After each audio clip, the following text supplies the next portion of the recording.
Hello friends, movie की शुरुआत हमारी इस कहानी के हीरो जैन के साथ होती है, जो कि अपना मैरिज सर्टिफिकेट लेने के लिए यहाँ कोर्ट के बाहर पहुँचता है और अपने असिस्टेंट से इस बारे में पूछता है कि आखिर उसने उसकी कॉन्ट्रैक्ट मैरिज के लिए कोई पार्टनर ढूंढा या नहीं। तो असिस्टेंट बताता है कि बॉस, मैंने जो लड़की को हायर किया हूँ वो आपको जरूर पसंद आएगी। तो जैन कहता है कि वैसे तो मुझे इससे कोई फर्क नहीं पड़ता, क्योंकि मुझे तो बस अपनी ग्रैंडमा को दिखाना है, और वैसे इस लड़की को जो तुमने हायर किया है इसके पैसे मैं तुम्हारी सैलरी से काटूंगा। ऐसा बोलकर जैन आगे बढ़ जाता है और यही कोर्ट में हम इस मूवी की हीरोइन को भी देखते हैं, जिसका नाम शीन है। उसकी बेटी यूनू से पूछ रही होती है कि मॉम, अभी तक डैड यहाँ पर पहुंचे क्यों नहीं आपके साथ मैरिज सर्टिफिकेट लेने के लिए। शीन कहती है कि तुम फिक्र मत करो, तुम्हारे डैड जल्दी यहाँ पर पहुंच जाएंगे, क्या पता वो अभी ऑफिस के काम में बिजी होंगे। तभी जैन भी यहाँ पर अपने असिस्टेंट के साथ पहुंच जाता है और उससे पूछता है कि आखिर वो लड़की कहाँ पर है। तो असिस्टेंट कहता है कि बॉस, आप गुस्सा मत हो, मैं अभी कॉल करके उससे पूछता हूँ कि वो कहाँ पर है। और तभी यहाँ पर शीन भी अपने बॉयफ्रेंड लिंची को कॉल करके इस बारे में पूछ रही होती है कि अभी तक वो यहाँ पर पहुंचा क्यों नहीं। तो वो कहता है कि अभी मैं अपने ऑफिस के काम में बिजी हूँ और मैरिज सर्टिफिकेट लेने के लिए मैं टाइम पर नहीं पहुंच पाऊंगा। तो शीन उसे चिल्लाती है कि आखिर तुम हर बार हमारी मैरिज को क्यों डिले कर रहे हो, और वो तो इसकी कॉल ही कट कर देता है। और हम देखते हैं कि जैन इसे ही देखकर इसकी सारी बातें सुन रहा होता है। तभी यहाँ पर एक लड़की आ जाती है और ये शीन का मजाक उड़ाने लगती है और उसे कहती है कि अच्छा, तो तुम अपने बेटी के एडमिशन कराने के लिए लिंची के पीछे पड़ी हो ताकि वो तुमसे शादी कर ले। तो शीन से पूछती है कि आखिर तुम हो कौन और ये क्या बकवास कर रही हो। तो ये बताती है कि मैं लिंची के बेबी की मॉम बनने वाली हूँ, और तुम जैसी लड़की ने सोची भी कैसे कि लिंची तुमसे शादी करेगा। और वो शीन को वार्न करती है कि तुम उसकी लाइफ से दूर हो जाओ, क्योंकि वो सिर्फ और सिर्फ मुझसे ही शादी करेगा, और तुम्हें पता है वो भी होटल में मेरा वेट कर रहा है और मैं जा रही हूँ उसके पास। ऐसा बोलकर वो यहाँ से चली जाती है। और यहाँ पर शीन को ये सब सुनने के बाद काफी ज्यादा शॉक लगा होता है और वो गिरने वाली होती है। तभी जैन जल्दी से इसे गिरने में बचाने में हेल्प करता है और शीन खुद ही से कहने लग जाती है कि मैंने उसकी कितनी ज्यादा हेल्प की और आखिर ने उसने मुझे धोखा दे दिया। फिर शीन को ख्याल आता है कि जैन ने उसकी हेल्प किया था, तो वो उसे थैंक यू कहने लगती है। और जैन देख रहा होता है कि काफी टाइम हो गया और अभी तक उसकी कॉन्ट्रैक्ट मैरिज पार्टनर यहाँ पर पहुंची नहीं। और फिर शीन यहाँ पर अपनी बेटी यून से कहने लगती है कि चलो हम घर चलते हैं, और वो इसे लेकर जा रही होती है कि तभी जैन इसे रोककर पूछता है कि क्या तुम मेरे साथ मैरिज सर्टिफिकेट लेना चाहोगी। शीन तो ये सुनने के बाद शॉक हो जाती है और उसे बताती है कि लेकिन मैं तो एक बच्चे की मॉम हूँ। फिर यून भी जैन से पूछने लगती है कि अंकल, क्या आप सच में मेरी मॉम से शादी करके मेरे डैडी बनना चाहते हैं। तो जैन कहता है कि मुझे इस बात से कोई फर्क नहीं पड़ता, क्योंकि वैसे भी मेरी फैमिली चाहती है कि मैं जल्द से जल्द, और उसके लिए हाउस होल्ड रजिस्ट्रेशन की जरूरत है। तभी जैन इसे कहने लगता है कि देखो, अभी हम मैरिज सर्टिफिकेट ले लेते हैं और फिर आगे चल के जब तुम चाहोगी तो हम डिवोर्स ले लेंगे, और मैं तुमसे बस कॉन्ट्रैक्ट मैरिज करना चाहता हूँ क्योंकि मैं ऑलरेडी किसी और को लाइक करता हूँ। फिर शीन इस बारे में सोचने लगती है और यूनी से मना रही होती है और उसे कहने लगती है कि मॉम, ये अंकल बहुत ही ज्यादा हैंडसम है और मुझे बहुत ही ज्यादा पसंद आए, तो क्यों ना आप इनको मेरा डैडी बनने के लिए हाँ कह दो। तो यून की बातें सुनने के बाद शीन जैन से कह देती है कि ठीक है, मैं तुमसे शादी करने के लिए रेडी हूँ। और फिर दोनों ही तुरंत ही अपना मैरिज सर्टिफिकेट ले लेते हैं और फिर ये अपने आप को इंट्रोड्यूस करने लगता है कि मेरा नाम जैन है और मैं अभी अब्रॉड से वापस आया हूँ, और मेरे पास ना कार है ना पैसे हैं, मैं बस एक छोटी सी कंपनी में काम करता हूँ। फिर शीन भी जल्दी से इसे हैंडशेक करते हुए अपने नाम बताती है और कहती है कि मैं बस एक सिंगल मदर हूँ और मैं एक डिजाइन कंपनी में काम करती हूँ। फिर जैनी से इसकी कंपनी का नाम पूछने जा रहा होता है, तभी इतने में यून जल्दी से इसे हक कर लेती है और कहती है कि डैडी, मेरा नाम यून है और मैं फर्स्ट क्लास में हूँ। और फिर यून शीन से कहने लगती है कि मम्मी देखो, डैडी और मेरी आंखें दोनों ही सेम है। फिर जैन गुस्से में शीन को समझाने लगता है कि देखो, हमारे बीच में सिर्फ कॉन्ट्रैक्ट रिलेशनशिप है, तो अपने बच्ची को संभाल के रखो और इसे गलत फहमी में मत रखो कि मैं इसका डैडी हूँ। पर यून तो इसे छोड़ ही नहीं रही होती है, तो शीन इसे दूर करती है। और फिर जैन यून से बताता है कि तुम जल्द ही मेरे साथ मेरी ग्रैंडमा से मिलने चलोगी और मैं तुम्हारी बेटी की रजिस्ट्रेशन के लिए चलूंगा। और ये सब बोलकर जैन यहाँ से चला जाता है। फिर यून शीन से पूछने लगती है कि मम्मी, क्या मैं डैडी को बिल्कुल भी नहीं पसंद आई। तो शीन इसे समझाती है कि तुम इतनी ज्यादा क्यूट हो तो ऐसे कैसे किसी को पसंद नहीं होगी। और फिर जैन जब बाहर आता है तो इसका असिस्टेंट इस बारे में बताता है कि जो लड़की आपके साथ मैरिज सर्टिफिकेट लेने के लिए आने वाली थी वो यहाँ पर अब नहीं आ पाएगी, लेकिन आप फिक्र मत करो, मैंने किसी और लड़की को कॉल करके बुला लिया। तो जैन से कहता है कि अब इसकी जरूरत नहीं, क्योंकि मैंने ऑलरेडी एक सिंगल मदर के साथ मैरिज सर्टिफिकेट लेकर आ गया हूँ। ये सुनने के बाद जैन का असिस्टेंट शॉक होता है और उसे कहता है कि बॉस, आप चाहे जितनी भी जल्दी में थे, लेकिन कम से कम आपको एक बच्चे की मॉम के साथ तो शादी नहीं करनी चाहिए थी। तो जैन कहता है कि लेकिन अब तो मैंने शादी कर लिया हूँ और तुम जल्द से जल्द इस बारे में मेरी ग्रैंडमा को बता दो कि अब मेरी शादी हो चुकी है, तो उन्हें मेरे लिए कोई लड़की ढूंढने की जरूरत नहीं है। फिर इसके बाद जैन अपने असिस्टेंट को एक जेट पेंडेंट दिखाते हुए पूछने लगता है कि आखिर उस लड़की के बारे में कुछ पता चला या नहीं। तो असिस्टेंट कहता है कि बॉस, अभी तक उस लड़की के बारे में कुछ नहीं पता चला जिसने 6 साल पहले आपकी जान बचाई थी। अब यहाँ पर जैन उसी लड़की को याद करने लगता है और हमें फ्लैशबैक में दिखाते हैं कि जैन के पीछे कुछ गुंडे पड़े हुए थे और तभी वो यहाँ पर बेहोश हो गया था और एक लड़की ने इसकी जान बचाने के लिए इसे जल्दी से होटल लेकर गई थी और फिर वो यहाँ से जाते हुए गलती से अपना जेट पेंडेंट भूल कर चली गई थी।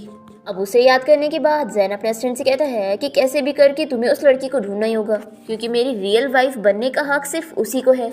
फिर इसके बाद हम शिन को देखते हैं जो कि अपनी बेटी के साथ अपने घर पहुंचती है और देखती है कि उसका एक्स बॉयफ्रेंड लिंची और उसकी मॉम आपस में उसके बारे में बात कर रहे होते हैं। तो शिन अपनी बेटी को खेलने के लिए भेज देती है और चुपके से इन लोग की सारी बातें सुन रही होती है। लिंची की मॉम से कह रही होती है कि तुम्हें अब शिन को घर से बाहर निकाल देना चाहिए, क्योंकि अब तुम्हारी नई गर्लफ्रेंड का तो बेटा होने वाला है। लेकिन अब क्योंकि यून तुम्हारी बेटी है तो हम उसकी कस्टडी उससे ले लेंगे और उसे बाहर फेंक देंगे। तभी लिंची अपनी मॉम को बताता है कि आखिर कस्टडी लेने की भी क्या जरूरत है, मॉम वो मेरी बेटी नहीं है। ये सुनने के बाद शिन भी शॉक हो जाती है और लिंची की मॉम उसे पूछती है कि अगर यून तुम्हारी बेटी नहीं है तो किसकी बेटी है। तो लिंची बताता है कि मॉम मुझे पैसे की काफी जरूरत थी, इसलिए मैंने अपने क्लाइंट से डील करके शिन को उसे बेच दिया था और मैंने उस दिन जानबूझ के शिन को ड्रग दे दिया था, पर पता नहीं उस दिन किसी और ड्रग मैन ने आकर शिन का फायदा उठा लिया और इस वजह से मेरा क्लाइंट भी मुझसे गुस्सा हो गया कि मैंने उसके साथ डील पूरी नहीं किया। अब शिन तो सोचने लगती है कि यानी उस रात मेरे साथ लिंची नहीं बल्कि कोई और था, और वो सारी चीजें याद करती है। और यहाँ पर लिंची का बॉयफ्रेंड अपनी मॉम को बता रहा होता है और फिर उसके बाद ही शिन प्रेग्नेंट हो गई और मुझे उसे झूठ कहना पड़ गया कि उसका बच्चा मेरा ही है, और अगर मैंने उसे ये झूठ ना बोला होता ना तो वो कभी हमारे लिए कमाने नहीं जाती और ना ही हमें अपने घर में ऐसे रहने देती। फिर लिंची की मॉम ये सब जानने के बाद इसे कहती है कि काम करो, तुम शिन को बहला फुसला के उसका ये घर अपने नाम पे कर लो और फिर तुम उसके साथ ब्रेकअप करके दोनों माँ बेटी को घर से निकाल देना।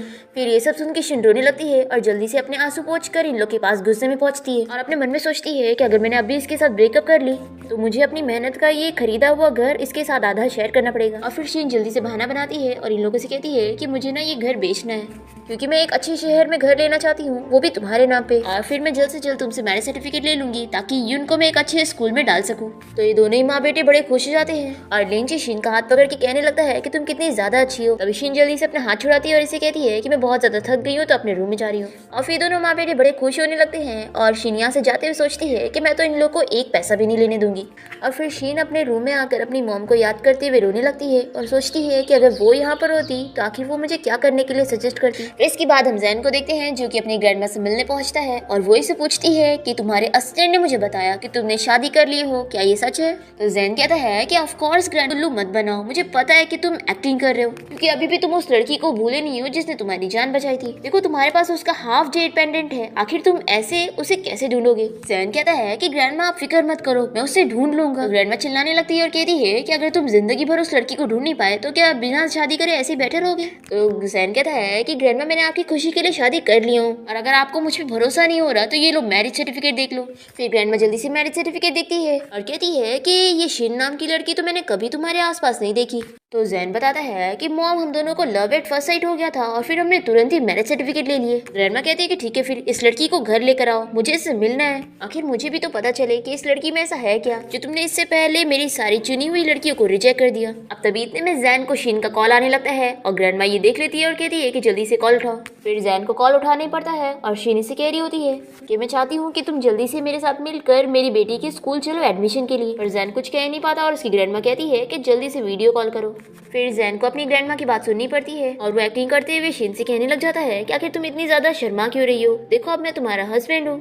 और वो बताता है कि मेरी ग्रैंडमा तुम्हें देखना चाहती है। तो शिन भी समझ जाती है कि उसे एक्टिंग करनी होगी और वो जैन को हस्बैंड कहने लग जाती है। फिर कॉल रखने के बाद ग्रैंडमा जल्दी से जैन को कहती है कि जाओ मेरी ग्रैंड डॉटर इन लोगों को जल्दी से मुझसे मिलवाओ। इसके बाद हम देखते हैं कि जैन शिन से मिलने पहुंचता है और वो इसे फिर से हस्बैंड कह रही होती है। तो वो इसे कहता है कि मैं बस अपनी ग्रैंडमा को दिखाने के लिए एक्टिंग कर रहा था, तो तुम्हें मेरे साथ अकेले में ये सब एक्टिंग करने की जरूरत नहीं है। तो शिन कहती है कि ठीक है मैं समझ गई। फिर जैन इसे कहने लगता है कि चलो अच्छा आप जल्दी से मेरी कार में बैठो। शिन इसे शौक होकर पूछती है कि तुमने तो कहा था ना कि तुम्हारे पास कोई कार नहीं है। तो जैन जल्दी से बहाना बनाकर कहता है कि ये मेरी बॉस की कार है और अभी तुम्हें छोड़ने के बाद मुझे जल्दी से बॉस को कार देने जाना भी होगा। और फिर जैन शिन को अच्छे समझाता है कि अभी जब तुम मेरी ग्रैंडमा से मिलोगी तो तुम्हें अच्छे से एक्टिंग करना होगा ताकि हमारे सीक्रेट के बारे में उनको बिल्कुल भी पता नहीं लगे। तो शिनी से मनाने लगती है कि पहले क्या तुम मेरी बेटी के स्कूल एडमिशन के लिए चल सकते हो, उसके बाद हम तुम्हारी ग्रैंडमा से मिल लेंगे। तो जैन मान जाता है और तभी इतने में शिन को उसके नेबर का कॉल आता है और वो बताता है कि यून रो रही है। फिर जल्दी से शिन अपने घर पहुंचती है और जैन भी इसके साथ यहाँ पर पहुंच जाता है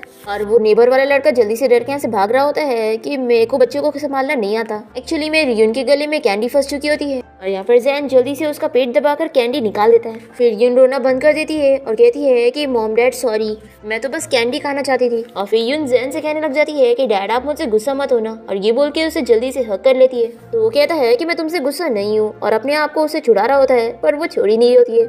तभी शीन कहती है कि क्या हम यून को भी अपने साथ लेके चले, क्योंकि मैं उसे घर पे अकेला नहीं छोड़ना चाहती हूँ। तो जैन इसके लिए भी मान जाता है और फिर ये दोनों जैसे बाहर निकल रहे होते हैं तभी स्नोफॉल होने लगती है और शीन ने यून को भी ली होती है और साथ ही वो अपने पर्स में से अम्ब्रेला निकालने की कोशिश कर रही होती है। और तभी अचानक से जैन इसके एकदम ही क्लोज आ जाता है और शीन को लगता है कि वो उसे किस करने वाला है, तो वो अपनी आंखें बंद कर लेती है। और जैन तो उससे यून को ले रहा होता है और फिर उसे कहता है कि अगर तुमने जल्दी से अम्ब्रेला नहीं निकाली तो उससे पहले स्नोफॉल स्टॉप हो जाएगा। फिर शीन जल्दी से अम्ब्रेला खोल कर जैन से कहती है कि लाओ मुझे यून को दे दो। तो वो कहता है कि नहीं, बस तुम अम्ब्रेला ही ठीक से पकड़ लो, यही काफी होगा। और फिर शीन जल्दी से अम्ब्रेला लेकर भागने लगती है और तभी इतने में सामने से कार जा रही होती है। तो जैन जल्दी से शीन को पकड़ के रोकता है और दोनों ही एक दूसरे को देखने लगते हैं। और जैन सोच रहा होता है कि आखिर इस लड़की की स्मेल मुझे जानी पहचानी से क्यों लग रही है। तभी यून पूछती है कि मॉम आखिर आपका फेस इतना रेड क्यों हो गया। तो शीन जल्दी से इसका मुंह बंद करती है और जैन से पूछता है कि आखिर तुमने अपने ऊपर कौन सा परफ्यूम लगाई हो।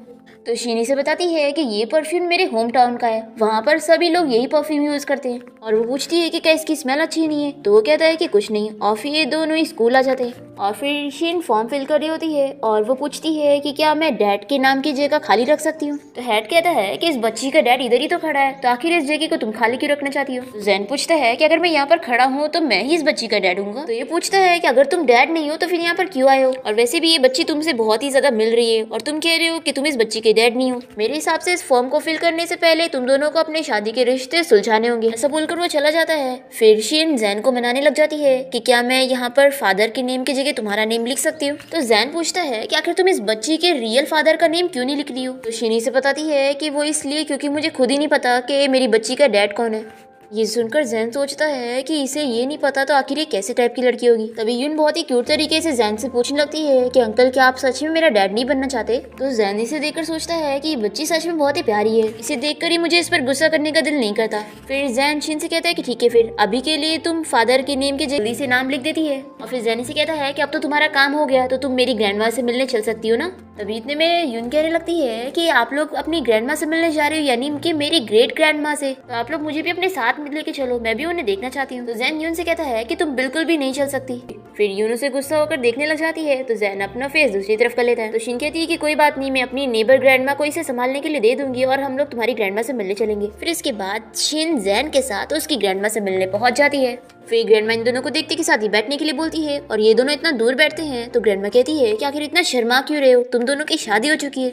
फिर ये दोनों और क्लोज आके भी ठीक से क्लोज नहीं आ रहे होते हैं। तो ग्रैंडमा इन लोग के पास आके बैठ जाती है और तभी एक्सीडेंटली दोनों की किस हो जाती है। और ये देखकर ग्रैंडमा हंसने लगती है और कहती है कि बस छोटी सी किस से तुम लोग इतना ज्यादा क्यों शर्मा रहे हो। तो जैन कहता है कि ग्रैंडमा आप मेरी वाइफ को इतना ज्यादा परेशान मत करो, वो बहुत ही शाय है। तो ग्रैंडमा तो जैन को नीचे ढकेल देती है और फिर वो शीन के पास बैठकर उसे समझाने लगती है कि तुम मिलकर शीन को दे रही होती है और साथ ही साथ उसे एक कॉन्ट्रैक्ट पकड़ाने लग जाती है और बताती है कि ये हमारी फैमिली का थोड़ा सा एक प्रॉपर्टी का हिस्सा है जो कि मैंने सोच के रखी थी कि मैं अपनी ग्रेट ग्रैंडडॉटर को दूंगी। जो कहती है और सोचती है कि क्या ये लोग इतने ज्यादा अमीर हैं। तभी जैन जल्दी से अपनी ग्रैंडमा को हटाते हुए शीन के बाजू में बैठ जाता है और उसे धीरे से सब और उन्हें लगता है कि हम लोग बहुत ही ज्यादा अमीर हैं, तो मैं बस उनके साथ मिलकर एक्टिंग करता हूँ, तो तुम भी एक्टिंग करो। तभी ग्रैंडमा शीन से कहने लगती है कि अगर तुम्हें 200 मिलियन कम लग रहा है तो तुम जल्दी से मुझे एक क्यूट सा ग्रैंडसन दे दो और फिर मैं तुम्हें 5 मिलियन के विलास भी दूंगी। तभी इतने में शीन कहती है कि ग्रैंडमा मेरे पास पहले से एक बेटी है, इसलिए मैं एक और बच्चे की प्लानिंग नहीं कर रही हूँ। सुनकर तो ग्रैंडमा शॉक हो जाती है और जैन को चिल्लाने लगती है कि आखिर तुमने एक बच्चे की मॉम से शादी करे हो, मैंने तुम्हारे लिए इतनी सारी अमीर लड़कियां ढूंढी थी और तुम्हें यही मिली।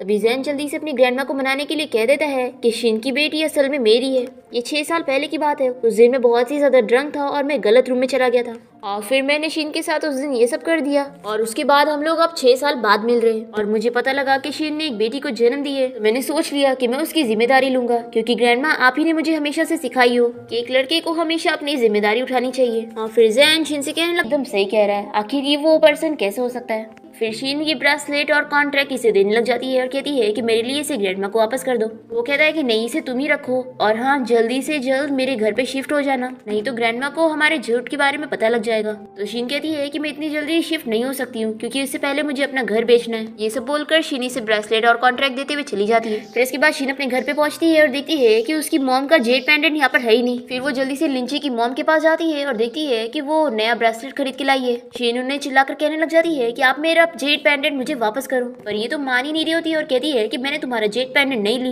तो शीन इन्हें धमकी देने लग जाती है कि आप मेरी मॉम का जेड पेंडेंट मुझे वापस कर दो, वो मेरी मॉम की आखिरी निशानी है और उसके अलावा मेरी मॉम का मेरे पास और कुछ नहीं है। फिर लिंची की मॉम से बता देती है कि उन्होंने इस जेड पेंडेंट को कहाँ पर बेचा। फिर इसके बाद शीन वो ज्वेलरी शॉप पहुंचती है और ओनर को मनाने लग जाती है कि प्लीज आप मुझे ये जेड पेंडेंट वापस कर दो, ये मेरी मॉम की आखिरी निशानी है और 6 साल पहले मुझसे इसका हाफ पीस गुम हो गया था, इसलिए प्लीज आप मुझे इसे वापस कर दो। तभी हम जैन को देखते हैं जो कि अपने असिस्टेंट के साथ शॉप के बाहर पहुंच जाता है और असिस्टेंट इसे बताता है कि वो जेड पेंडेंट अभी इसी शॉप में बेचा गया है। फिर जैन जल्दी से इस शॉप में पहुंचकर ओनर को अपना जेड पेंडेंट दिखाते हुए पूछता है कि क्या तुमने ऐसा पेंडेंट पहले भी कभी देखा है। तो ओनर इसे बताता है कि हाँ, अभी एक लड़की यहाँ पर आई थी और उसने बताई थी कि ये उसका है। फिर जैन इसे पूछने लगता है कि यहाँ पर तुम्हारे स्टोर में सीसीटीवी फुटेज है कि नहीं। तो ओनर कहता है कि नहीं। तभी असिस्टेंट बताता है कि पास वाली स्टोर में सीसीटीवी फुटेज लगा हुआ है और अगर हम वहाँ का चेक करेंगे तो हमें पता लग जाएगा। फिर इसके बाद जैन अपने ऑफिस में होता है और असिस्टेंट इसे सीसीटीवी फुटेज लाकर दिखा देता है और उस वीडियो में दिख जाता है कि शीन ज्वेलरी शॉप में जा रही है। ये देखने के बाद जैन सोचता है कि क्या सच में शीन ही वही लड़की है जिसे मैं ढूंढ रहा हूँ। फिर इसके बाद हम देखते हैं कि शीन कहीं पर जा रही होती है और तभी उसे महसूस होता है कि कोई उसका पीछे कर रहा है और वो कोई और नहीं बल्कि जैन होता है। और शीनी से पूछती है कि आखिर तुम यहाँ पर क्या कर रहे हो। तो जैन इसे कहता है कि पहले तुम बताओ कि आज तुम एक जेड शॉप क्यों गई थी। शीन सोचती है कि मैं इसे अपने जेड के बारे में नहीं बता सकती हूँ क्योंकि एक तो पहले ही लिंची की मॉम ने उसे बेचने की कोशिश करी थी और मैं अपनी मॉम के जेड पेंडेंट को ऐसे खो नहीं सकती। फिर वो इसे झूठ कह देती है कि मैं अपनी ज्वेलरी बेचने गई थी। तुम्हें तो पता ही है ना कि मुझे पैसों की जरूरत है और इस वजह से ही मैं अपना घर भी बेच रही हूँ और इस वजह से ही मैं अपना ब्रेसलेट वहाँ पर बेचने गई थी। तो जैन इसे जेड पेंडेंट की फोटो दिखाते हुए पूछता है कि क्या तुमने इसे कभी देखी हो। तो शीन इसे झूठ कह देती है कि नहीं देखी। फिर जैन खुद ही को कहने लगता है कि आखिर मैंने सोचा भी कैसे कि ये वही लड़की होगी। और फिर शीन से पूछती है कि वैसे तुम्हें कैसे पता कि मैं ज्वेलरी शॉप गई थी। तो ये कहता है कि मैं बस वहीं से गुजर रहा था तो मैंने देख लिया था। और फिर जैन इसे कहने लगता है कि तुम अपना घर बेचना चाहती हो ना, तो एक काम करो, मेरे बॉस को बेच दो, वो तुम्हारा घर खरीद लेंगे। तो शीन कहती है कि रहने दो, देखो मेरे घर का लोकेशन कोई अच्छा नहीं है और अगर तुम्हारे बॉस को कहीं गुस्सा आ गया तो वो तुम्हें भी काम से ना निकाल दे, इसलिए मैं अपनी वजह से तुम्हारा कुछ भी खराब नहीं करना चाहती हूँ। जैन सोचता है कि क्या ये मेरी फिक्र कर रही है और फिर वैसे कहता है कि तुम इसकी फिक्र मत करो, मेरा बॉस तुम्हारा घर खरीद लेगा और वो बिल्कुल भी गुस्सा नहीं होगा क्योंकि वो तुम्हारे घर के लोकेशन के बारे में पहले से जानता है। तो शीन मान जाती है और कहती है कि लेकिन प्लीज मेरी एक हेल्प कर दो, जब तुम अपने बॉस के साथ मेरा घर बेचने आओगे तो प्लीज ऐसे प्रिटेंड करना जैसे तुम मुझे जानते ही नहीं हो। तो जैन कहता है कि क्या तुम ये डर रही हो कि तुम्हारा एक्स बॉयफ्रेंड जेलस हो जाएगा। तो शीन कहती है कि नहीं, ऐसी बात नहीं है, वो और मैं तो अब कभी साथ नहीं हो सकते। तो जैन से कहता है कि तुम्हें मुझे ये सब एक्सप्लेन करने की जरूरत नहीं है। ये बोलकर वो चला जाता है। फिर नेक्स्ट सीन में हम देखते हैं कि शीन अपने बॉयफ्रेंड लिंची को देती है और इन लोगों से कहती है कि अब मैंने अपना घर बेच चुकी हूँ और मैं तुम लोग को बस एक दिन का टाइम दे रही हूँ मेरे घर से निकलने के लिए। तो लिंची कहता है कि लगता है तुम भूल चुकी हो कि घर आधा मेरे भी नाम है। तो शीन कहती है कि लिंची तुम कितने ज्यादा बेशरम हो, एक तो तुमने मुझे बेच दिया था और अब यहाँ पर मेरा घर भी छीनने की कोशिश कर रहे हो। तो लिंची से कहता है कि अच्छा तो तुमने मेरी सारी बातें सुन ली। तो शीन कहती है कि हाँ मुझे पता चला, फायदा उठाने नहीं दूंगी। तभी ये सब देखकर यून रोने लग जाती है और शीन से कहती है कि मॉम आखिर डैड हमें कब पिक करने आएंगे। तो लिंची कहता है कि अब मुझे समझ आया कि तुम इतनी ज्यादा फियरलेस कैसे हो गई, क्योंकि तुमने मेरे पीठ पीछे बाहर किसी और को ढूंढ लिया है, इसलिए अब जब तक तुम मुझे इस घर का आधा पेमेंट नहीं देती मैं तुम्हें यहाँ से कहीं जाने नहीं दूंगा। ऐसा बोलकर लिंची इसे मारने वाला होता है। तभी इतने में जैन आकर इसे मारता है और कहता है कि तुम्हारी हिम्मत भी कैसे हुई मेरी वाइफ को हाथ लगाने की। फिर यून भी जैन को देखकर खुश हो जाती है, उसे डैडी कहने लगती है। तो लिंची कहता है कि अब मुझे समझ आया कि वो वाइल्ड मैन कोई और नहीं बल्कि तुम ही थे। तो जैन इसे फिर से मारता है और कहता है कि तुम अपनी जबान संभाल के रखो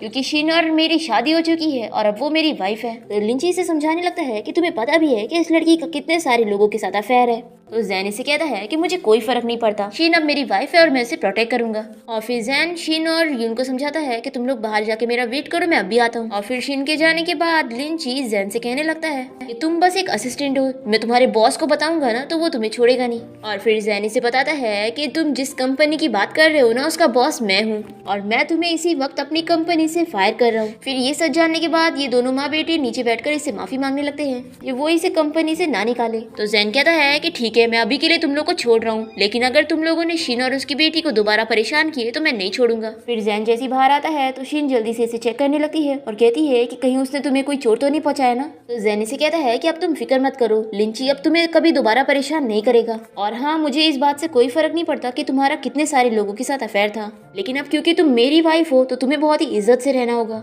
जब तक हमारी ये शादी खत्म नहीं हो जाती तब तक के लिए। तो शीन इसे कहती है कि तुम भी भूलो मत कि तुम बस मेरे फेक हस्बैंड हो, तुम्हारे पास कोई कोई हक नहीं है मुझे कंट्रोल करने का। और फिर शीन गुस्से में यून से कह रही होती है कि तुम चलो मेरे साथ, हम लोग यहाँ से पैदल जाएंगे और इसकी कार से नहीं जाएंगे। पर यून कार से उतर ही नहीं रही होती है और कहती है कि मैं डैडी के साथ ही जाऊंगी। और फिर जैन शीन से कहता है कि ठीक है अच्छा कार में बैठ जाओ, हम साथ चलते हैं। शीन इसकी बात मान के कार में बैठ जाती है। फिर यून पहले जैन को किस करती है और फिर शीन को, और कहती है कि इसका ये मतलब है कि डैड ने आपको किस किया है, तो मॉम अब आप डैड से गुस्सा मत हो। तो यून की ये बातें सुन के दोनों ही शर्माने लगते हैं और फिर ये लोग जैन के साथ मिलकर उसके घर आ जाते हैं। और यून कहती है कि डैड आपका घर तो बहुत ही ज्यादा बड़ा है। तो जैन इसे कहता है कि तुम्हें यहाँ पर जिस रूम में रहना है तुम रह सकती हो। और शीन तो ये घर देखकर बहुत ही ज्यादा शौक होती है कि इतना बड़ा घर तो बहुत ही ज्यादा एक्सपेंसिव होगा ना, और तुमने तो मुझसे कहा था कि तुम्हारे पास घर नहीं है। तो जैन जल्दी से बहाना बनाते हुए कहता है कि ये मेरे रिलेटिव्स का घर है और मैंने बस इसे कुछ दिन के लिए रेंट पे लिया है। और फिर जैन से कहने लगता है कि उस दिन तुमने ज्वेलरी शॉप जाकर अपनी ब्रेसलेट बेची थी, इसका ये मतलब है कि तुम्हारे पास ज्यादा पैसे नहीं है और तुम्हें पैसों की जरूरत है। तो ये लो मेरा कार्ड और तुम्हें जो चाहिए वो इसे तुम खर्च कर सकती हो। पर शीनी से ये कार्ड नहीं लेती और कहती है कि इसे तुम ही रखो, आखिर तुम भी तो कितनी मुश्किलों से कमाते हो। फिर इसके बाद नेक्स्ट डे हम देखते हैं कि जैन अपनी कंपनी पहुंच जाता है और सभी एम्प्लॉइज इस बारे में बात कर रहे होते हैं कि आज इस कंपनी का प्रेसिडेंट यहाँ पर आने वाला है। अब जैसे जैन यहाँ पर आता है तभी शीन का सीनियर उसे चिल्लाने लग जाता है कि उसने बिल्कुल भी ठीक तरीके से काम नहीं की और आज उसे ओवर टाइम बैठ करके पूरा काम कंप्लीट करना होगा। अभी जैन शीन को देखकर सोचता है कि अच्छा तो ये इस कंपनी में काम करती है। और फिर जैन अपने ऑफिस में जाने के बाद डायरेक्टर को ये रूल समझाता है कि अब कंपनी में किसी भी एम्प्लॉयज के साथ ओवर टाइम वर्क नहीं करवाया जाएगा। अब तभी यहाँ पर जैन से मिलने के लिए शैन फैमिली की डॉटर रूई आई होती है और वो उसे बताती है कि तुम्हारी ग्रैंडमा ने मुझे तुमसे शादी करने के लिए चुनी थी, पर तुमने मुझे क्यों रिजेक्ट कर दिया। तो जैन इसे बताता है कि तुम मेरे पीछे मत पड़ो क्योंकि मेरी शादी हो चुकी है और मेरी 5 साल की बेटी भी है। तो ये कहती है कि तुम इतने रिच हो और अगर तुम्हारी सच में शादी हुई होती तो तुम न्यूज में इस बारे में जरूर बताते। मुझे पूरा यकीन है कि तुम्हारी शादी फेक होगी और मुझे पूरा यकीन है कि मैं एक दिन तुम्हें अपना बना के रहूंगी। ऐसा बोलकर रूई यहाँ से चली जाती है। फिर इसके बाद हम शीन को देखते हैं जो कि स्कूटी से जाते हुए रूई की कार के सामने आ जाती है। फिर इसे बहुत ही ज्यादा गुस्सा आता है और ये बाहर आकर शीन को चिल्लाने लगती है, पर जैसे ही इसे देखती है तो पहचान जाती है कि ये इसकी बचपन की फ्रेंड है। फिर ये दोनों साथ में बार में जाते हैं और बचपन की यादें याद करते हुए काफी सारी बातें करते हैं। और शीन इसे बताती है कि मेरी शादी भी हो चुकी है और मेरी एक 5 साल की बेटी भी है। फिर इसके बाद रूई से इसके घर तक छोड़ने आती है और कहती है कि क्यों ना मैं तुम्हारे घर चल के बैठूं और तुम्हारी बेटी को भी देख लूं। तो शीन कहती है कि ऑफ कोर्स। और जैसे ही कार से बाहर निकलती है तभी इतने में रूई को उसकी स्टेप मदर का कॉल आ जाता है और वो उसे चिल्लाकर तुरंत ही आने के लिए कहती है। फिर रूई शीन को अपने असिस्टेंट के जरिए बहुत सारे गिफ्ट पकड़ा के यहाँ से चली जाती है और तभी जैन और उसका असिस्टेंट ये सब देख लेते हैं और जैन ये देखकर बहुत ही ज्यादा जेलस हो जाता है। फिर जब शीन घर में आती है तो जैन इसे चिल्लाने लगता है और इसे कहता है कि मैंने तुमसे बोला था ना कि जब तक हम दोनों कॉन्ट्रैक्ट मैरिज में हैं तब तक तुम किसी और आदमी को नहीं ढूंढ सकती हो। शीन एक्सप्लेन करने की कोशिश करती है कि वो तो बस उसकी फ्रेंड यहाँ पर आई थी, पर जैन तो इसकी कोई भी बातें नहीं सुन रहा होता है। फिर नेक्स्ट डे हम देखते हैं कि शीन अच्छे से तैयार होकर आती है और जैन तो इसे देखते रह जाता है। तो यून कहती है कि मॉम ये नई ड्रेस आपकी कल वाली बेस्ट फ्रेंड ने दिलाई है ना।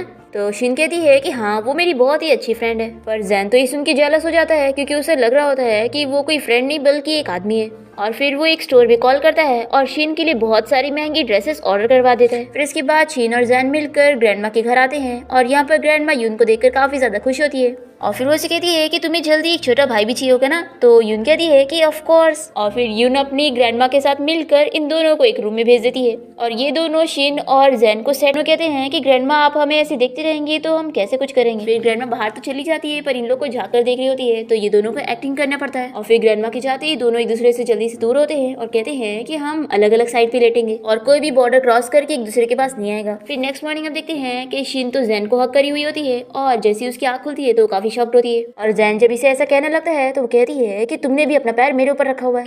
अब तभी यहाँ पर यून स्कूल जाने के लिए अच्छे से तैयार होकर आ जाती है पर फिर रास्ते में हम देखते हैं कि शीन की स्कूटी खराब हो जाती है। तभी जैन यहाँ पर अपनी कार लेके आ जाता है और इन दोनों से कहता है कि चलो मैं यून को स्कूल छोड़ देता हूँ और तुम्हें तुम्हारे ऑफिस। वो तो मना कर रही होती है पर फिर भी जैन यून को पहले स्कूल छोड़ता है और वो शीन से कहता है कि अब नेक्स्ट टाइम से मैं रोज यून को स्कूल में छोड़ने आया करूंगा। तो वो कहती है कि नहीं इसकी जरूरत नहीं है, मेरी स्कूटी ठीक हो जाएगी। तो वो कहता है कि नहीं तुम्हारी स्कूटी काफी ज्यादा पुरानी हो गई है तो चलो हम लोग एक नई कार ले लेते हैं। और फिर जैन शीन को लेकर जल्दी से एक कार शॉप में आ जाता है और ओनर को इशारा करता है कि वो महंगी वाली कार इन लोग को लकी ऑफर बोल के दे दे। और फिर जब ओनर बताने लगता है कि ये 1.2 मिलियन की कार आपको फ्री में मिल रही है तो शीन को तो बिलीव नहीं हो रहा होता है और वो कहती है कि आखिर मैं इतनी लकी कैसे हो सकती हूँ, जरूर तुम लोग मुझे ठग रहे होंगे। पर जैन इसे समझाता है कि अरे मैं इस शॉप के ओनर को जानता हूँ और ये लोग कोई ठगी लोग नहीं है। फिर शीन सोचती है कि यानी मैं सच्ची में ये लकी ऑफर जीती हूँ, और वो बहुत ही खुश होकर जल्दी से जैन को हक कर लेती है और फिर उसे कहती है कि सॉरी मैं कुछ ज्यादा ही खुश हो गई थी। फिर नेक्स्ट मॉर्निंग जैन ऑफिस जाने वाला होता है, तभी शीन इसे टिफिन देती है। वो इसे कहता है कि नेक्स्ट टाइम से तुम्हें मेरे लिए ये सब करने की जरूरत नहीं। पर फिर शीन के जाने के बाद जैन तो ये टिफिन देखकर बहुत ही ज्यादा खुश हो रहा होता है, और फिर जब वो अपने ऑफिस में होता है तभी असिस्टेंट इसका टिफिन लेने की कोशिश करता है तो ये उसे टच करने नहीं देता और इसे बताता भी है कि ये मेरी वाइफ ने स्पेशली मेरे लिए बनाई है। अब तभी हम देखते हैं कि रूही फिर से इससे मिलने आई होती है, तो जैन इसे फिर से कहने लग जाता है कि मैंने बोला था ना कि मैं तुमसे कभी शादी नहीं करूंगा। पर रूही फिर भी नहीं मान रही होती है, तो जैन इसे ढकेल देता है, तो वो यही नीचे बैठकर एक्टिंग करने लग जाती है। और तभी जैन इसके पैर में एक निशान देख लेता है और उसे याद आ रही होती है, और जैन को याद आ रही होती है वही लड़की जिसने उसकी जान बचाई थी। और वो इसे पूछने लगता है कि आखिर ये चोट का निशान तुम्हें कब से है। अब रूही ये सुनकर सोचने लगती है कि मैंने सुनी थी कि जैन कोई लड़की की तलाश में है जिसने इसकी जान बचाई थी और ये उसी से शादी करना चाहता था। फिर ये एक्टिंग करते हुए कहती है कि ये चोट का निशान मुझे बचपन से है। फिर जैन इसे कहता है कि यानी वो तुम ही हो जिसने मेरी जान बचाई थी। और फिर ये जल्दी से इसे जेड पेंडेंट दिखाता है और पूछता है कि क्या तुम इस जेड पेंडेंट को पहचानती हो। तो रूही तो इसे देखते के साथ ही सोचती है कि ये तो शीन का है, और ये सब समझ जाती है कि लगता है शीन ने ही इसकी जान बचाई थी। और फिर ये एक्टिंग करते हुए कहने लग जाती है कि हाँ ये जेड पेंडेंट मेरा है, इसे मेरी मॉम ने मुझे दी थी और ये आधा जेड पेंडेंट मुझसे गुम हो गया था। अब जैन तो बहुत ही ज्यादा खुश हो जाता है और उसे कहता है कि मैंने फाइनली तुम्हें ढूंढ लिया, और रूही तो अपनी एक्टिंग में लग जाती है। फिर जैन इसके बाद इसे घर भी छोड़ता है और इसे कहता है कि अब मुझे वापस अपनी कंपनी जाना है काम के लिए। और जैन को थोड़ी ये फीलिंग आ रही होती है कि मुझे ये 6 साल पुरानी वो लड़की लग नहीं रही है जिसने मेरी जान बचाई थी। और फिर वैसे कहता है कि मैंने सुना था कि तुम आधा जेड पेंडेंट शॉप में बेचने गई थी और फिर तुमने वापस भी ले ली थी, तो क्या तुम मुझे दिखा सकती हो उस जेड पेंडेंट को। तो रूही कहती है कि मैंने उस जेड पेंडेंट को सेफली अपने घर पे रखी हूँ, तो अब तुम प्रूफ देखना चाहते हो तो ठीक है, मैं अपने घर पे इसे ला के तुम्हें दिखाऊंगी। फिर इसके बाद नेक्स्ट सीन में हम देखते हैं कि रूही शीन के घर पहुंच जाती है बहुत सारे गिफ्ट लेकर। शीन से कहती भी है कि आखिर इतने सारे गिफ्ट लाने की क्या जरूरत थी, पर ये कहती है कि नहीं तुम मेरी बहुत ही अच्छी फ्रेंड हो, तो आखिर मैं ये सब कैसे नहीं लाती। और ये अपने मन में सोचती है कि मुझे बस जेड पेंडेंट के लिए सब करना पड़ रहा है। और फिर रूही से कोई बहाने से जेड पेंडेंट देखने के लिए मांगती है और इसे कहती है कि मैं एक शॉप जानती हूँ जो इस जेड पेंडेंट को ठीक कर देगा, तो तुम मुझे इसे दे दो, मैं इसे तुम्हें ठीक करवा के वापस दे दूंगी। तो शीन इसकी बात मानकर इसे दे देती है। और फिर इसके बाद रूही जैन की कंपनी पहुंच जाती है और उसे हक कर रही होती है, तो वो कहता है कि पहले मुझे जेड पेंडेंट दिखाओ। तो ये कहती है कि लगता है तुम्हें मुझ पर बिलीव नहीं है, और फिर वो इसे पेंडेंट दिखा देती है। फिर जैन से माफी मांगता है कि सॉरी मैंने तुम पे शक किया। फिर ये कहने लगती है कि अब तुम जल्दी से उस लड़की को डिवोर्स दे दो और मुझसे शादी कर लो। तो जैन कहता है कि ठीक है मैं आज ही उससे बात करूंगा। फिर इसके बाद जैन जब घर पहुंचता है तो देखता है कि शीन ने बहुत ही अच्छा डिनर रेडी करके रखी होती है, और यूनी से बताने लगती है कि डैडी आपको पता है ये सब मॉम ने स्पेशली आपके लिए बनाई है, और वो तो मुझे खाने भी नहीं दे रही थी और कह रही थी कि पहले आपका आने का वेट करना पड़ेगा। तभी जैन से कहता है कि तुम अंदर रूम में जाओ, मुझे तुम्हारी मॉम से कुछ बात करनी है। फिर जैन से बताता है कि मुझे वो लड़की मिल गई है जिसे मैं लाइक करता हूँ, इसलिए अब मैं तुमसे डिवोर्स लेना चाहता हूँ।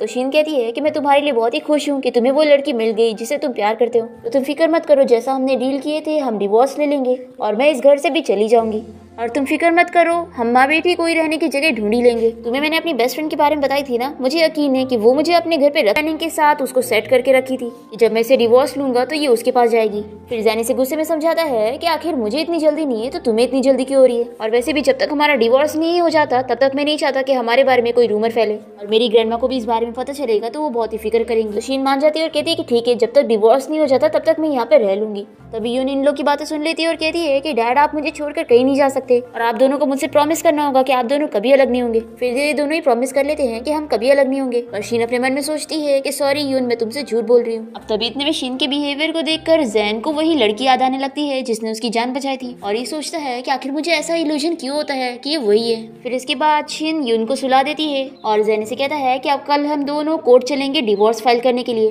कॉल कर देते हैं और इन लोगों को 1 महीने का टाइम मिल जाता है, और जैन तो इसे बहुत सारी बातें सुना रहा होता है कि अब तुम्हें मेरी लाइफ में इन्वॉल्व होने की जरूरत नहीं है। तो शीन भी इसे चिल्लाती है कि अगर ऐसी बात है तो आखिर कल रात तुमने उनको झूठा प्रॉमिस क्यों किया था कि तुम उसे छोड़कर कहीं नहीं जाओगे। ऐसा बोलकर शीन यहाँ से चली जाती है। और फिर इसके बाद हम देखते हैं कि जैन अपने ऑफिस में होता है और रूही से मिलने आई होती है, और तभी इतने में जैन को यून का कॉल आता है और वो इसे कहती है कि डैडी मुझे स्कूल में बच्चे परेशान कर रहे हैं। फिर जैन यून के लिए रूही को छोड़कर यहाँ से चला जाता है और इसे बहुत ही ज्यादा गुस्सा आता है। और फिर वो जब स्कूल पहुंचता है तो देखता है कि यहाँ पर शीन भी आई होती है, और यून इन दोनों को बताती है कि आज पेरेंट्स मीटिंग थी और यहाँ पर सभी के डैड भी आए थे, तो मैं चाहती थी कि मेरे भी डैड आए, इसलिए मैंने आपको बुलाई। और फिर इन दोनों को ही पेरेंट्स मीटिंग में पार्टिसिपेट करना पड़ता है और शीन और जैन को मिलकर यहाँ पे गेम्स भी खेलना पड़ता है जो कि कपल्स वाले गेम थे, और इन लोगों को किस भी करना पड़ता है। और फिर शीन तो बहुत ही ज्यादा शर्मा के जल्दी से बाथरूम भाग जाती है और यून के मॉम डैड यानी शीन और जैन ये कॉम्पिटिशन जीत जाते हैं, तो इन लोग को अवार्ड भी मिल रहा होता है। तभी यहाँ पर एक बच्चा यून की मजाक उड़ाने लग जाता है, तो वो उसे ढकेल देती है और तभी उसकी बच्ची पर तभी यहाँ पर स्कूल का हेड आ जाता है जो कि जैन को पहचान लेता है कि वो तो बहुत ही बड़े कंपनी का सीईओ है। और फिर जैसे इस बारे में सभी को पता लगता है तो सभी जैन से माफी मांगते हैं। और फिर यून जैन से कहती है कि डैड मुझे आपका सीक्रेट पता चल गया, आपने इतनी बड़ी बात मॉम से छुपाए हुए हो कि आप इतने रिच हो, आखिर आपको मॉम से ऐसे झूठ नहीं बोलना चाहिए था। तभी इतने में शीन यहाँ पर आ जाती है और वो पूछती है कि आखिर तुमने मुझसे क्या झूठ बोला है। तो वो जल्दी से कोई बहाना बनाकर उसे यहाँ से भेज देता है और यून से प्रॉमिस करवाता है कि तुम्हें अभी मॉम को ये सीक्रेट नहीं बताना है, ठीक है। तो यून मान जाती है और जैन को हक करके कहती है कि ठीक है, मैं आपका ये सीक्रेट कभी नहीं बताऊंगी, लेकिन आप अपना प्रॉमिस मत भूलना कि आप दोनों हमेशा साथ रहेंगे। फिर रात में हम देखते हैं कि यून को सुलाने के बाद शीन जैन से कह रही होती है कि अगली बार यून तुम्हें कॉल करेगी तो तुम उसकी बात मत सुनना और यहाँ पे मत आना। अभी लाइट खराब होने लगती है और टूल पे खड़े होकर लाइट को सही करना था, पर जैन को ये करने नहीं आ रहा होता है, तो शीन कहती है कि तुम रहने दो, मैं करती हूँ। फिर वो अकेले ही लाइट ठीक कर देती है और इसे कहती है कि मैं सब कुछ कर लेती हूँ। जैन इसे देखकर सोच रहा होता है कि इसने अकेले कितना ज्यादा सफर करी है और वो फिर से सोचने लगता है कि क्या ये वही लड़की है जिसने मेरी जान बचाई थी। फिर नेक्स्ट सीन में हम देखते हैं कि रूही अपने और जैसे ही यहाँ पर पहुंचती है तो इसे पता लगता है कि वो कोई और नहीं बल्कि उसकी फ्रेंड शीन है।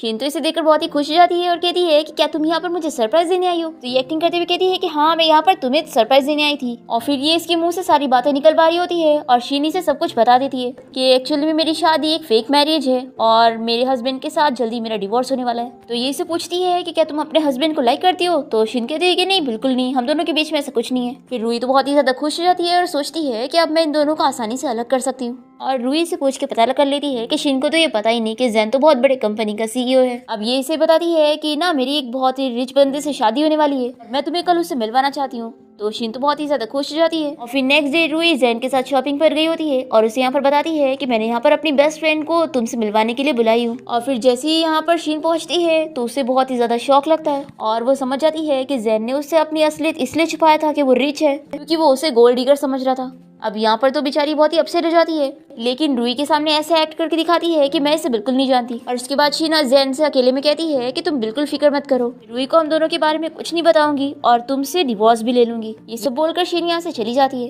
अब नेक्स्ट दिन देखते हैं कि जैन फिर से रूही के साथ होता है और यहाँ पर ये इसे सेड्यूस कर रही होती है। पर तभी इतने में इसे कॉल आती है और जैन को कॉल आती है और इसे पता लगता है कि यून बहुत ही ज्यादा बीमार है। ये तुरंत ही हॉस्पिटल पहुंचता है और यून के लिए एक प्राइवेट डॉक्टर और रूम अरेंज करवाता है और जल्दी से शीन और यून को अपने कोट से कवर करता है और वो शीन का स्लीपर भी चेंज करता है ताकि उसे ठंडी ना लग जाए। और तभी उसके पैर में वो वही निशान देख लेता है जो उसके ऊपर था जिस लड़की ने इसे बचाई थी। और तभी यहाँ पर रूही पहुंच जाती है और दिखाती है कि हम दोनों को ये निशान है क्योंकि हम दोनों को ही चोट लगी थी।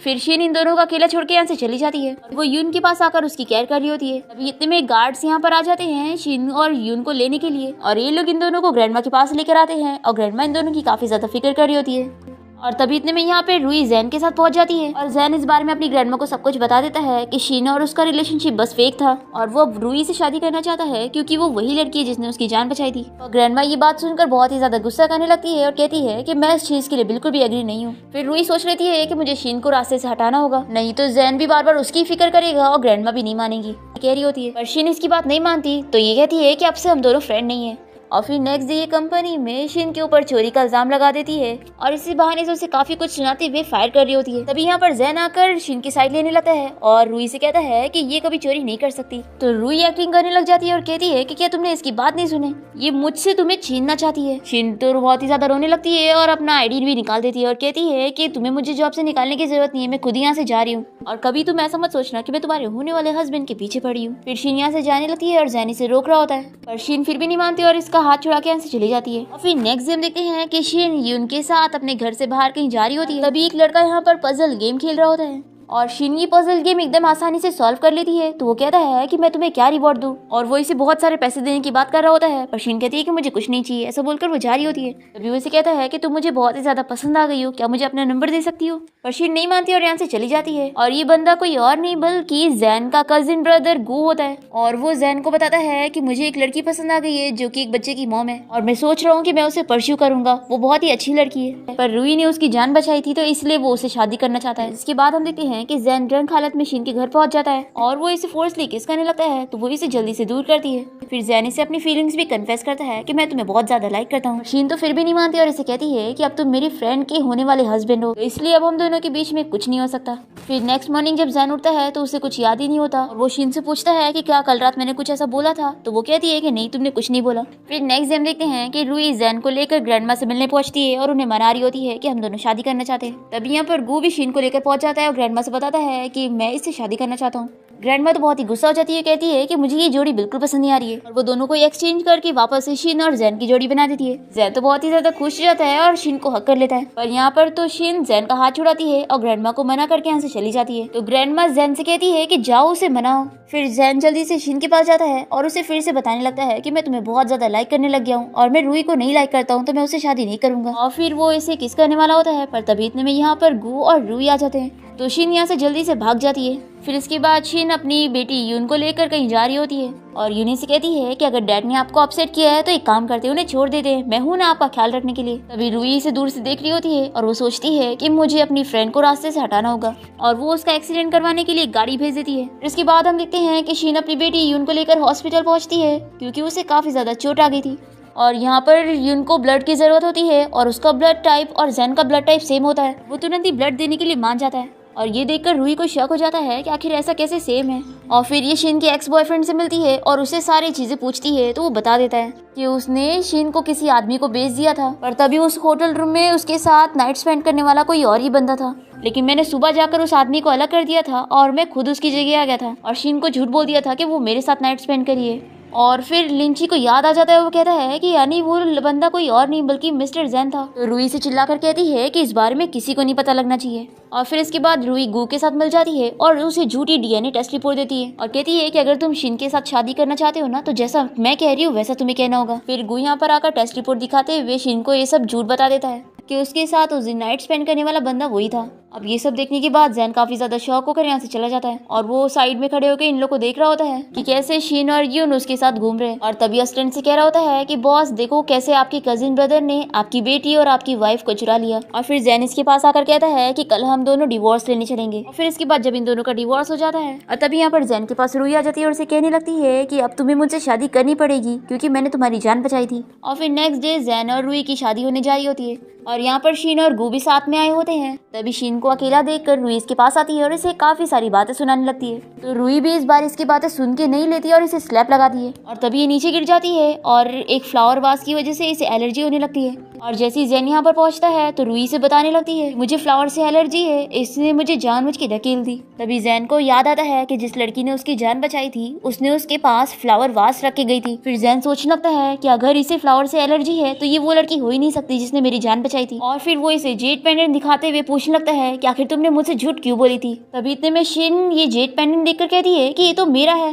ये सुनने के बाद जैन समझ जाता है और कहता है कि यानी 6 साल पहले मेरी जान बचाने वाली तुम ही हो। तो रूई रोते हुए एक्टिंग करने लगती है और कहती है कि ये लड़की झूठ बोल रही है, उस दिन मैंने तुम्हारी जान बचाई थी। पर जैन तो इसकी बात नहीं सुनता और इसे ढकेल देता है और फिर अपने गार्ड से कहकर रूई और उसकी स्टेप मॉम को यहाँ से निकलवा देता है। और फिर जैन जल्दी से शीन को हक करता है और उसे कहता है कि अब हम दोनों कभी अलग नहीं होंगे। पर तभी गुई से पंच मारता है और कहता है कि शीन अब मेरी होने वाली वाइफ है और यून मेरी बेटी है, तो क्या तुम इन दोनों को मुझसे चुराना चाहते हो। अब तभी इतने में शीन को हॉस्पिटल से कॉल आता है कि यून की तबीयत और भी ज्यादा खराब हो गई है। फिर ये सभी जल्दी से हॉस्पिटल पहुंचते हैं और डॉक्टर यहाँ पर शीन और जैन को चिल्ला रहे होते हैं कि आखिर तुम दोनों कैसे पेरेंट्स हो, क्या आप लोगों को पता नहीं है कि माँ बाप डायरेक्ट बच्चों को ऐसे ब्लड ट्रांसफर नहीं कर सकते। वो तो अच्छा हुआ मैं यहाँ टाइम पे पहुँच गया, तभी आपकी बच्ची की जान बच पाई है और वो भी डेंजर से बाहर है और जल्दी ठीक हो जाएगी। ऐसा बोलकर डॉक्टर यहाँ से चला जाता है और फिर जैन सब समझ जाता है कि यून उसकी बेटी है। तभी गू माफी मांगता है और वो सारा सच बता देता है कि रूई के कहने पर ही उसने डीएनए टेस्ट रिपोर्ट वाला झूठ बोला था। और फिर उसके जाने के बाद जैन तो बहुत ही ज्यादा खुश होता है और शीन को हक करके कहता है कि अब हम दोनों शादी करेंगे। तो शीन इसके लिए हाँ कह देती है। फिर नेक्स्ट डे हम देखते हैं कि यून हॉस्पिटल से डिस्चार्ज हो रही होती है और तभी यहाँ पर यून और जैन आकर इसे बताते हैं कि अब हम दोनों ने वापस से शादी कर ली है। ये सुनने के बाद यून बहुत ही ज्यादा खुश हो जाती है कि अब मेरे मॉम डैड हमेशा मेरे साथ रहेंगे। और इसी के साथ ही हमारे इस प्यारे से ड्रामा की हैप्पी एंडिंग यहाँ पर हो जाती है। आई होप आप सभी को ये ड्रामा बहुत ही ज्यादा पसंद आया होगा।